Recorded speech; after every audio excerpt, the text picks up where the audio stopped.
How to add a Visa gift card balance to your Amazon account. Let's jump right into the steps. First, open any of the browser. I'm using Safari here. Go to the search bar and search for Amazon. On the top in the search bar, you want to go ahead and search for Amazon Reload. You want to go ahead and tap on it now.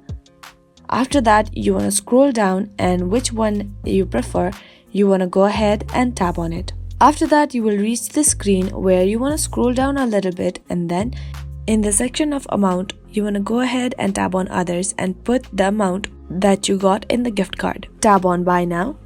Now here you want to go ahead and tap on add payment method, and then just below that you can put the voucher number or the gift card number.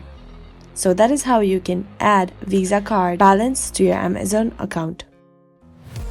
I really hope this video helped you out. Thank you so much for watching till the very end.